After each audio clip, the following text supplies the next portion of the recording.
बिस्मिल्लाहिर्रहमानिर्रहीम। अस्सलाम वालेकुम। आज मैं आपके साथ इस मज़ेदार से कस्टर्ड की रेसिपी शेयर करने जा रही हूँ, जो कि नहायत मज़ेदार और ख़ूबसूरत भी है देखने में भी। यहाँ पे मैंने सबसे पहले इसकी तैयारी में मैंने जेली को रेडी किया है। जेली मेरे पास यहाँ पे 3 किस्म की थी। मैंने उनमें गर्म पानी डाल के उनको अच्छे से मिक्स कर दिया है और रूम टेम्परेचर पे ठंडा होने के लिए रख दिया है। और उसके बाद जो है मैं इनको फ्रिज में रख दूँगी ताकि अच्छे से जम जाएँ और ठंडी हो जाएँ।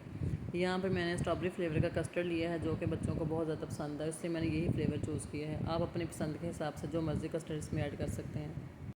5 से 6 चम्मच यहाँ पे मैंने कस्टर्ड के लिए हैं। उसको दूध में जो है ना डाल कर अच्छे से मिक्स कर लेना है। उसको मिक्स करते हुए अपना ये ध्यान रखना है कि इसमें गुठलियाँ वगैरह ना हो। अच्छे से आपने इसको मिक्स करना है, वरना जब हम इसको दूध में ऐड करेंगे तो फिर इसमें जो है ना वो लम्स से बन जाएंगे।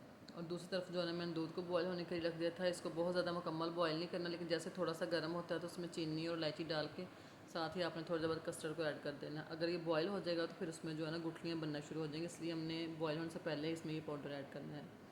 और तकरीबन 2 से 4 मिनट तक जो है ना हमारा कस्टर्ड तैयार हो जाएगा। और हम इसको ठंडा कर लेंगे। देखिए इस फॉर्म में आ जाएगा तो हमने इसको जो है ना उतार देना है, ठंडा कर देना है और इसको सर्विंग बॉल में ऐड कर लेना है। ये देखें, ये मेरा मज़ेदार सा कस्टर्ड तैयार हो चुका है। मैंने इसको बादाम और फ्रूट केक के साथ जो है ना गार्निश किया है और साथ जेलियाँ। आपको रेसिपी कैसी लगी आपने मुझे ज़रूर बताना है। अल्लाह हाफ़िज़।